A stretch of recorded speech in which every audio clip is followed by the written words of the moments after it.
ஆனால் திரு மல்லிகார்ஜுன கார்கே அவர்கள் ஒரு விஷயத்தை உணர்ந்து கொள்ள வேண்டும். இது பத்திரிகை நண்பர்கள் இது முக்கியமான கேள்விங்கண்ணா. காங்கிரஸ் கட்சி முதலாக ஜிஎஸ்டியை கொண்டு வர்றோம் அப்படின்னு சொன்ன பொழுது எல்லா மாநிலங்களும் என்ன கேட்டாங்கன்னா, ஜிஎஸ்டி கொண்டு வந்தீங்கன்னா எங்களுக்கு வருமானம் குறைஞ்சிரும், எங்களுக்கு கான்ஸ்டியூஷனல் கேரண்டி கொடுங்க. காங்கிரஸ் கட்சி கொண்டு வரல. எப்படி நம்ம கான்ஸ்டியூஷனல் கேரண்டி கொடுக்கறது?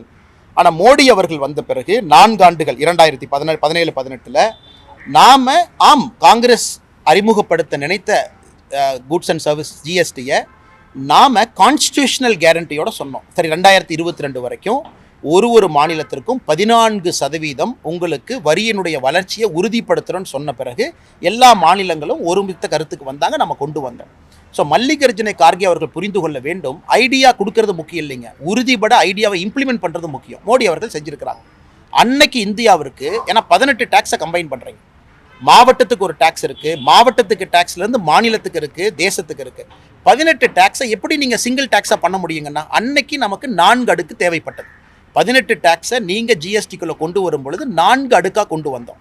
இன்னைக்கு ஜிஎஸ்டி ஸ்டெபிலைஸ் ஆயிடுச்சு, வருமானம் வருகிறது, வருமானம் பெருகுகிறது. எல்லா பிஸ்னஸஸும் கூட அந்த ஜிஎஸ்டிக்கு அடாப்ட் ஆயிட்டாங்க. இன்னைக்கு 4 அடுக்கிலிருந்து 2 அடுக்குக்கு வந்திருக்கின்றோம். இன்னைக்கு 2 அடுக்குக்கு வந்திருக்கோம். அதை நம்ம பாராட்டணும். அந்த 2 அடுக்குக்கு வருவதற்கு 2017 8 ஆண்டுகள் தேவைப்படுகிறது.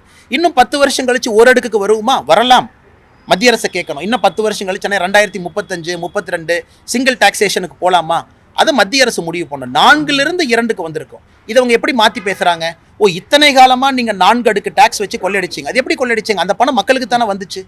4 அடுக்கில் வசூலான ஜிஎஸ்டி என்பது மாநிலத்தில் அரசுக்குத்தானே வந்துச்சு, அது நமக்குத்தானே வந்துச்சு, அது வரியாக தானே வந்துச்சு.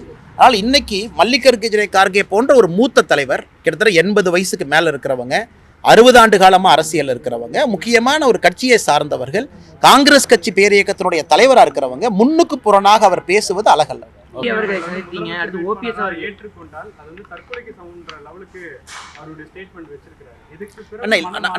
நம்ம ஒரு விஷயத்தை புரிஞ்சுக்கணுங்கன்னா, அவருடைய கருத்து, கட்சியினுடைய கருத்து சொல்லியிருக்கிறார். இருந்தும் நாம் அவரிடம் மாற்று ஒரு கருத்தை வைப்பது தவறில்லை. ஏற்றுக்கிறதும் ஏற்றுக்காதும் அவருடைய இஷ்டம், அவருடைய கட்சியினுடைய கோட்பாடு. அதே நேரத்தில் நாம் அந்த கடமையை செய்யவில்லை என்று சரித்திரம் சொல்லக்கூடாது. 2026 தேர்தலுக்கு பிறகு நீங்கள் நிறைய பத்திரிகை நண்பர்கள் இருக்கிறீங்க, நீங்கள் கை நீட்டி குற்றம் சாட்டி விடக்கூடாது, சரித்திர பிழையாகி விடக்கூடாது, இன்னும் கொஞ்சம் அவுட்ரீச் பண்ணியிருக்கணும், இன்னும் கொஞ்சம் பேசியிருக்கணும், இன்னும் கொஞ்சம் எஃபர்ட் போட்டிருக்கணும், நீங்கள் யாரும் சொல்லக்கூடாது.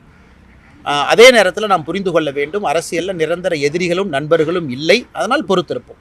செய்திகளை உடனுக்குடன் தெரிந்து கொள்ள கீழ்கண்ட கேபிள் மற்றும் டிடிஹெச் நெட்வொர்க்குகளில் எம்நாடு செய்தி தொலைக்காட்சியை காணுங்கள். பாதகம் செய்பவரை கண்டால் நாம் பயம் கொள்ளலாகாது பாப்பா. மோதி மிதித்து விடு பாப்பா, அவர் முகத்தில் உமிழ்ந்து விடு பாப்பா. அண்மை செய்திகளை உடனுக்குடன் தெரிந்து கொள்ள இணைந்திருங்கள் எம்நாடு தொலைக்காட்சியுடன்.